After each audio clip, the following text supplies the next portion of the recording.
Last video में हमने start करे थे तो पार्टनरशिप स्टार्ट करे थे लास्ट वीडियो में हमारे। तो हमने देखे थे कि पार्टनरशिप का मतलब क्या है, पार्टनरशिप फर्म किसको बोलते हैं, पार्टनर्स किसको बोलते हैं, पार्टनर्स की डेफिनेशन क्या है, कितने टाइप्स ऑफ पार्टनर्स है, कितने टाइप्स ऑफ पार्टनरशिप फर्म है, एसेंशियल एलिमेंट्स क्या है पार्टनरशिप के।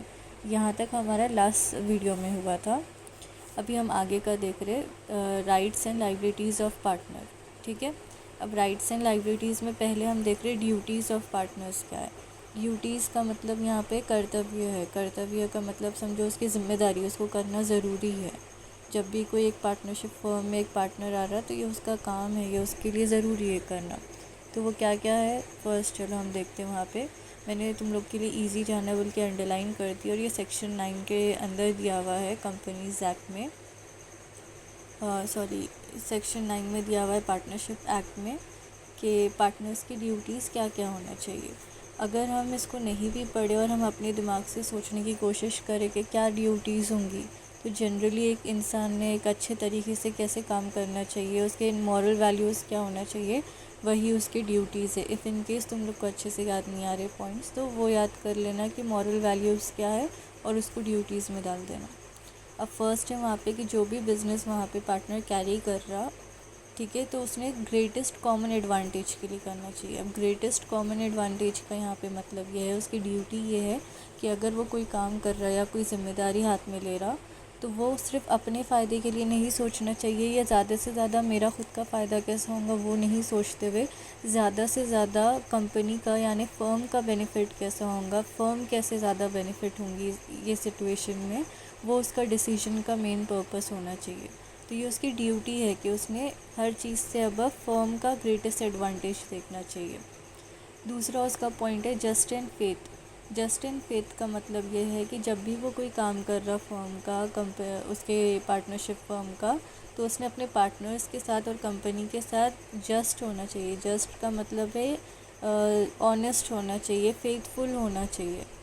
उसने धोखा नहीं देना चाहिए फर्म को या अपना सीक्रेट प्रॉफिट नहीं बनाना चाहिए। तो वो जस्ट और फेथफुल तरीके से उसने काम करना चाहिए। थर्ड पॉइंट है जब भी उससे कोई इन्फॉर्मेशन ली जाए या जब भी उसको कोई ज़िम्मेदारी दिए और उसके बारे में उससे पूछे, तो उसने ट्रू अकाउंट्स और फुल इन्फॉर्मेशन बताना चाहिए। ठीक है, ट्रू अकाउंट्स और फुल इन्फॉर्मेशन का मतलब यहाँ पे ये है कि हम छुपा रहे चीज़ें या हम प्रॉपर अकाउंट्स नहीं दे रहे या हम पूरी इन्फॉर्मेशन नहीं दे रहे, हम पूरा बताना नहीं चाह रहे, तो ये सिचुएशन में हम गलत कर रहे। तो यहाँ पे ये उसकी एक लाइबिलिटी है या एक उसकी ड्यूटी है कि उसने पूरे अकाउंट्स वो सब बताना चाहिए, या तो पार्टनर को या तो फर्म को या लीगल रिप्रेजेंटेटिव उसकी कोई भी पार्टनर का जो भी उससे मांग रहा, तो उसने ट्रू एंड फेयर व्यू या ट्रू और फुल इन्फॉर्मेशन बतानी चाहिए। लास्ट पॉइंट वहाँ पे देख लो, हर पार्टनर की ड्यूटी है कि अगर उसके वजह से दूसरे पार्टनर्स को या कंपनी को लॉस होता है, मतलब फर्म को लॉस होता है, तो वो उनको इंडेमनीफाई करे। अब कॉन्ट्रैक्ट ऑफ इंडेमनिटी जब हमने पढ़े थे तो क्या कॉन्ट्रैक्ट था, ये जस्ट एक रिवीजन के लिए। तो उसमें हमने ये देखे थे कि अगर किसी को कोई नुकसान होता है तो वो नुकसान की भरपाई करने के लिए, या वो नुकसान अगर होता है तो हम बोलते ठीक है अगर ये हो रहा था हम इसके बदले में ये कर देंगे, तो इस तरीके के एक्ट को हम इंडेमनिटी बोलते हैं, इंश्योरेंस कॉन्ट्रैक्ट जैसा।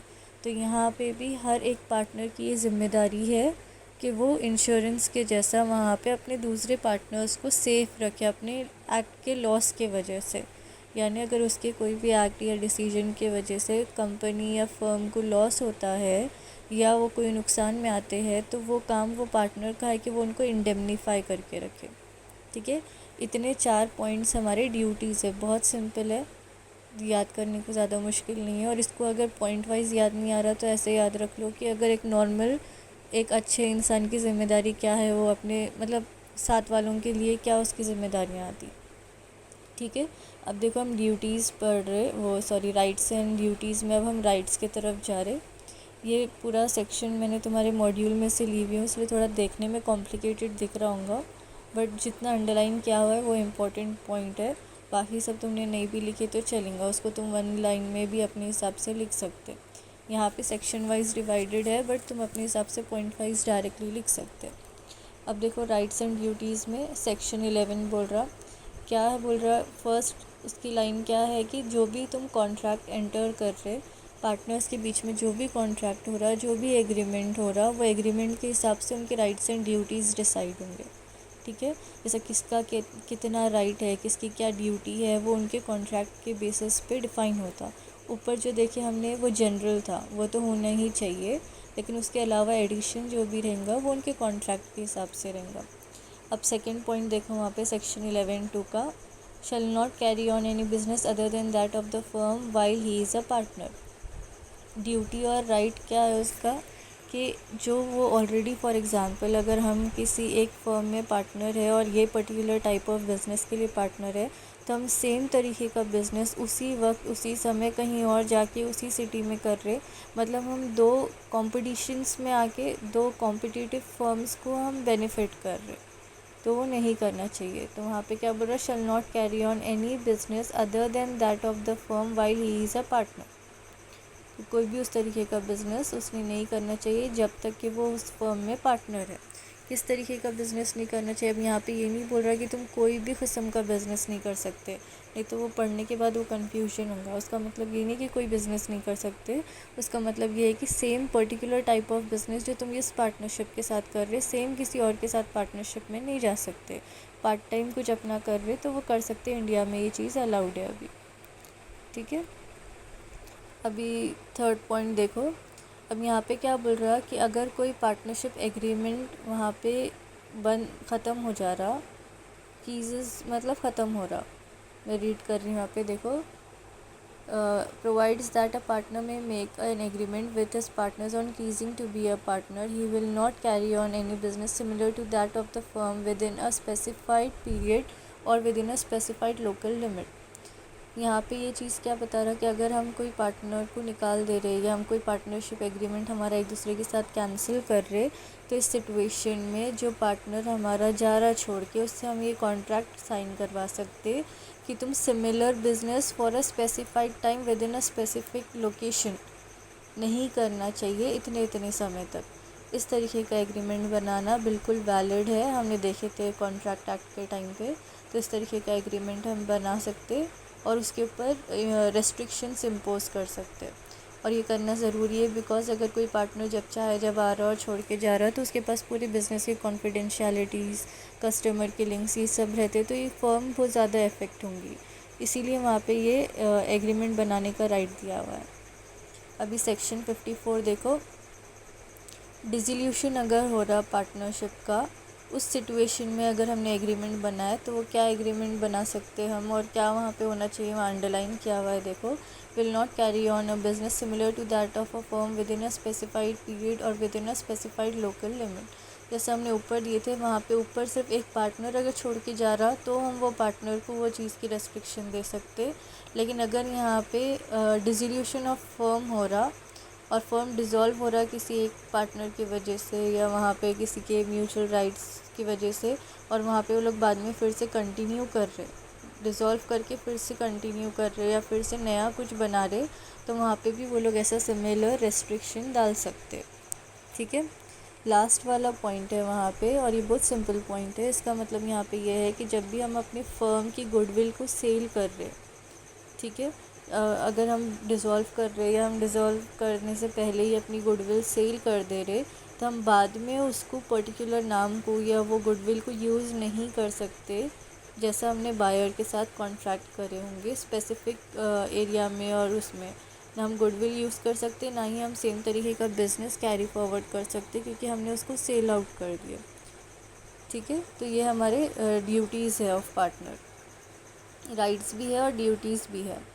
अब सेकंड पॉइंट है हमारा conduct of business. Conduct of business का मतलब ये है कि मेथड, हम किस तरीके से बिज़नेस चलाते हैं, हमने किस तरीके से करना चाहिए, हमारा कोड ऑफ कंडक्ट क्या होना चाहिए बिज़नेस का, तो वो वाला पॉइंट है। अब देखो वहाँ पे सेक्शन 12 में ये सारी चीज़ें दिए हुए हैं, और मैंने जो की पॉइंट्स है वो तुम लोग के लिए हाईलाइट भी कर दी ताकि तुम लोग को पढ़ने में ईजी रहना या याद करने में ईजी रहना। अब इसको तुम जितने भी याद रहे एग्ज़ाम में कोशिश करो याद करने की, वैसे ये टफ नहीं है, सिंपल कॉमन अंडरस्टैंडिंग के ऊपर है, कॉमन सेंस की ग्राउंड्स पे। अब फर्स्ट क्या है, every partner has a right to take part in the conduct of business. ये एकदम कॉमन बात है ना, कॉमन सेंस की बात है कि अगर कोई कंपनी का मतलब अगर कोई फर्म का पार्टनर है तो उस पार्टनर को पूरा राइट है कि वो बिज़नेस में इन्वॉल्व हो, क्योंकि कहीं ना कहीं उसका कुछ ना कुछ तो जुड़ा हुआ है। तो हर पार्टनर को बीइंग अ पार्टनर वहाँ पे राइट मिल जाता है कि वो कंडक्ट में बिज़नेस के पार्ट ले। दूसरा है कि वो जो भी काम कर रहा वो ड्यू डिलीजेंस के साथ या पूरे ज़िम्मेदारी के साथ, पूरे फोकस के साथ वो काम करे। ठीक है, वहाँ पे वो निगलेक्ट नहीं कर सकता, या वहाँ पे वो उसको लाइट नहीं ले सकता, या वहाँ पे अपनी ज़िम्मेदारियों को वो इग्नोर नहीं कर सकता कि मेरे को नहीं करना है या मैं क्यों अच्छे से करूँ। या एक लापरवाही का बिहेवियर वो ये यूज़ नहीं करना चाहिए। थर्ड पॉइंट देखो, any difference arising as to ordinary matter connected with the business may be decided by a majority of the partners and every partner shall have the right to express his opinion. अब यहाँ पे यही इतना important है। तो अगर वहाँ पे पार्टनरशिप में कोई भी नॉर्मल मैटर है या एक बड़ा मैटर है तो वहाँ पे पार्टनर्स की मेजॉरिटी के साथ डिसाइड होना चाहिए, पार्टनर्स की वोटिंग के साथ डिसाइड होना चाहिए, और जिसमें हर पार्टनर को पूरा का पूरा राइट होना चाहिए कि वो अपना ओपिनियन एक्सप्रेस कर सके। और ये सब राइट कब तक है, वो डिसीजन इम्प्लीमेंट होने से पहले तक का है। एक बार डिसीजन इम्प्लीमेंट हो गया तो बाद में पार्टनर नहीं बोल सकता कि मेरे को प्रॉब्लम है, उसको पहले बताना पड़ेगा। ठीक है, फिर उसके बाद वाला पॉइंट देखो, नॉर्मल पॉइंट है ये। अगर तुमको कंपनीज एक्ट याद होगा तो वहाँ पे हमारे शेयर होल्डर्स के जो राइट्स थे उसमें से ये एक है कि हर पार्टनर को पूरा राइट है कि वो इंस्पेक्ट कर सकता बुक्स ऑफ अकाउंट्स और कॉपी भी ले सकता। और ये बहुत कॉमन सी चीज़ है, अगर हम पार्टनर है तो हमको पूरा राइट है देखने का कि अकाउंट्स में क्या चल रहा है और क्या नहीं चल रहा है, इवन दो वो हमारी ज़िम्मेदारी नहीं है। ठीक है, उसके बाद वाला लास्ट पॉइंट है, उसमें क्या बोल रहा है कि इफ़ इन केस कोई ऐसा इंसिडेंट होता है कि कोई पार्टनर की डेथ हो जाती है तो उसके जो लीगल हायर्स है या लीगल रिप्रेजेंटेटिव्स है, जो उनके पास अथॉरिटी है, तो उनको भी पूरा राइट है कि वो बुक्स ऑफ अकाउंट्स आके इंस्पेक्ट कर सकते। ठीक है, फॉर एग्ज़ाम्पल कोई फादर की डेथ हो जा रही है तो उसके बेटे को पूरा राइट है आके देखने के बुक्स ऑफ अकाउंट्स में कि क्या है बुक्स ऑफ अकाउंट्स, और इंस्पेक्ट कर सकता। वो डिसीजन में राइट लेने का राइट नहीं है उसको, उसके फादर की डेथ होने से वो ऑटोमेटिकली पार्टनर नहीं बन जाएगा, लेकिन उसको उसके शेयर के वजह से उतना राइट मिल रहा है कि वो आके बुक्स ऑफ अकाउंट्स इंस्पेक्ट कर सकता, या तो बेटा या तो लीगल रिप्रेजेंटेटिव। अब लीगल रिप्रेजेंटेटिव में चार्टर्ड अकाउंट, कॉस्ट अकाउंटेंट, ये सब भी हो सकते, एडवोकेट हो सकता है, जो भी उसका हिस्से को डील कर रहा हो उस वक्त। ठीक है, अब 2 केस लॉस तुम्हारे मॉड्यूल से यहाँ पे मैंने रेफरेंस के लिए तुम लोग को अगर एग्ज़ाम में याद रहे तो अच्छा है तुम्हारी स्कोरिंग के लिए, तो मैंने वहाँ पे दे दी तुम्हारे लिए 2 केस लॉस। एक रजनीकांत हसमुखलाल वाला है और एक सेठी केंकर बुलकर है। अब जो फर्स्ट केस लॉ था उसमें मैंने ब्रैकेट में जस्ट कि हुआ क्यों था, क्या मतलब मैटर था यहाँ पे, वो बताने के लिए।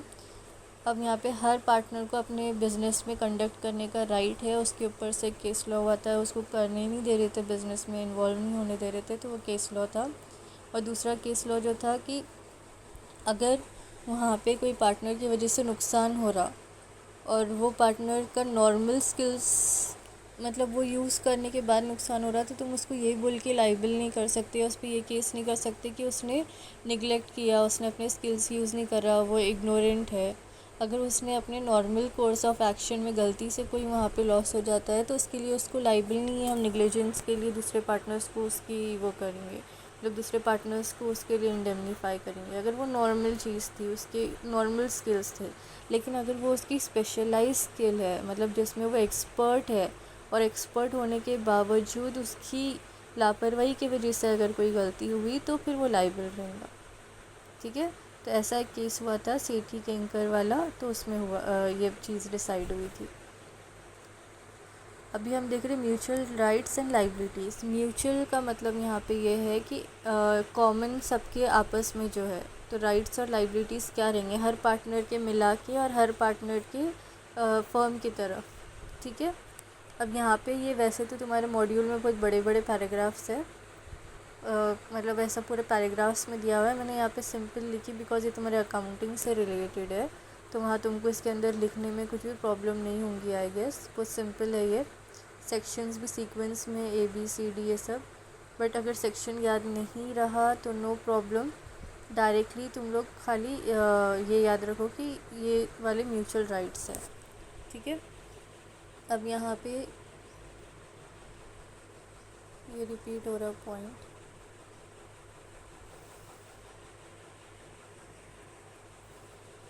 ठीक है। देखो अभी फर्स्ट है right to remuneration. Right to remuneration का मतलब ये है कि अगर कोई पार्टनर हमारा, अब ये वाला कब आता, ये वाला राइट हर किसी के लिए कभी नहीं आता, ये कभी कभार ही किसी किसी के लिए ये राइट है। अब ये किसके लिए है, तो अगर हमारा कोई पार्टनर है जो एक्टिवली काम कर रहा, जो एज अ वर्कर भी काम कर रहा, जो पार्टनर भी है और वर्कर भी है, तो उसको पूरा राइट है कि वो रेम्यूनरेशन ले, ठीक है। नहीं तो वहाँ पे बहुत सारे लोग सिर्फ पैसे लगा के बोलते कि हमने कुछ पैसे लगा दिए तो हमको जितना मिल रहा उतना ही तुमको मिलना, एक्स्ट्रा क्यों देना। तो यहाँ पे अगर कोई पार्टनर एक्स्ट्रा एफर्ट्स ले रहा, वहाँ पे एक्टिवली काम कर रहा, वो एज एन एम्प्लॉयमेंट वहाँ पे अपने एक्सपर्ट को स्किल्स प्रोवाइड कर रहा और ये एग्रीमेंट उनके बीच में हुआ था, तो उस सिचुएशन में उसको रेम्यूनरेशन का पूरा राइट है। राइट टू शेयर प्रॉफिट, हर पार्टनर को पूरा राइट है कि उसको प्रॉफिट मिले, उसको प्रॉफिट का हिस्सा मिले, ठीक है। तीसरा है interest on capital. Interest on capital यानी हमको, अगर हमने कैपिटल लगाया और कैपिटल हमारा काफ़ी टाइम से है बिज़नेस में लगा हुआ, तो इस सिचुएशन में हमको पूरा राइट है कि हम हमारे कैपिटल पे इंटरेस्ट क्लेम कर सकें, ठीक है। फिर उसके बाद right to be interest on advances. Interest on advances का मतलब यहाँ पे ये है कि अगर हमने वहाँ पे लोन दिए थे फर्म को, या फर्म से लोन किसी ने लिया हुआ है, तो वहाँ पे उसको इंटरेस्ट मिलने या देने का पूरा राइट है। जैसे एक दे रहा तो वो इसका इंटरेस्ट दूसरे पार्टनर्स को मिलना चाहिए। तो अगर कभी ऐसे होता फर्म में लॉस हो रहा या फर्म में लोन की ज़रूरत है, उस सिचुएशन में कोई पार्टनर अपने पास से पैसे ला दे रहा, तो उसका पैसे लाना वहाँ पे कंपनी के कैपिटल में, फर्म के कैपिटल का पार्ट नहीं बनेगा, बल्कि वो उसका लोन की तरह ट्रीट किया जाएगा। और अगर उसने लोन दिया तो इसका मतलब ये नहीं है कि उसने घर का ही पर्सन है, घर का ही इंसान ने लोन दिया तो उसको क्यों इंटरेस्ट देने का, उसको वैसे ही ट्रीट करेंगे जैसे थर्ड पर्सन ने लोन दिया, तो उसको इंटरेस्ट ऑन एडवांसेस मिलना चाहिए। राइट टू बी इंडेमनीफाइड और इंडेमनिटी टू द फर्म। अगर फर्म की वजह से या किसी और पार्टनर की वजह से कोई पार्टनर को लॉस होता है, तो उस लॉस की इंडेमनिटी क्लेम करने का पूरा राइट है हर पार्टनर को। और फर्म को भी फर्म भी इंडेमनिटी अपने पार्टनर्स के थ्रू क्लेम कर सकती। यानी फर्म को और पार्टनर को, दोनों को भी कोई भी लॉस अगर एक दूसरे की वजह से होता है तो उनको इंडेमनिटी का राइट है। आई होप यहाँ तक क्लियर है। स्टिल अगर ये ऊपर के पॉइंट्स फास्ट गए या कुछ नहीं समझा तो मेरे को एक बार बोल देना कि नहीं समझ में आया, हम फिर से इसको डिटेल में डिस्कस कर लेंगे, ठीक है। ऊपर के ही राइट्स, म्यूचुअल राइट्स से रिलेटेड नीचे 2 केस लॉज है, 3 केस लॉज है, और उसके ब्रैकेट में मैंने ये भी दी कि क्या केस लॉ हुआ था। बागचंद वाला जो केस लॉ था, वहाँ पे ये हुआ था कि एग्रीमेंट ही नहीं बना हुआ था पार्टनर्स के बीच में, absence of any agreement, sharing of interest. तो वहाँ पे एग्रीमेंट नहीं बना था, तो इसका मतलब ये नहीं है कि इंटरेस्ट शेयर नहीं होगा। इवन तो एग्रीमेंट में लिखा हुआ नहीं है, स्टिल उनको राइट है उनका शेयर, इंटरेस्ट शेयर करने का। जो इंटरेस्ट मिल रहा है वहाँ पे, जो भी टाइप का इंटरेस्ट ऑन इन्वेस्टमेंट्स मिल रहे पार्टनरशिप फर्म को, वो पूरा राइट बनता दूसरे पार्टनर्स को शेयर करने का। चंद्रिका प्रसाद वाला जो केस है, तो उसमें ये हुआ था advance by partner to firm not to be treated as capital but as loan. जैसे मैंने ऊपर बताई, यहाँ पे पार्टनर ने लोन दिया था कंपनी को, तो उसको कैपिटल का हिस्सा हम नहीं बना सकते, उसको हमको लोन ट्रीट करना पड़ेगा और उसको इंटरेस्ट भी देना पड़ेगा। बनवारी लाल वाला जो केस था, तो बनवारी लाल के केस में ये हुआ था guilty partner should indemnify the firm. अब यहाँ पे जो पार्टनर गिल्टी है, यानी उसने कुछ गलत करा या उसकी गलती से, उसकी मिसकंडक्ट से या उसकी निग्लिजेंस की वजह से या उसके मिसरिप्रेजेंटेशन की वजह से जो भी फ्रॉड हुआ या जो भी नुकसान हुआ, उसकी भरपाई उसको करना पड़ेगा, उसको इंडेमनीफाई करना पड़ेगा फर्म को। तो यहाँ तक हमारा म्यूचुअल राइट्स थे फर्म के, mutual rights and liabilities of partners. Next video में हम आगे का पार्ट देखेंगे। आई होप ये वाला यहाँ तक सब क्लियर है। अगर फिर भी कुछ नहीं समझा तो मेरे को मैसेज कर दो, हम डिटेल में देखेंगे। Thank you.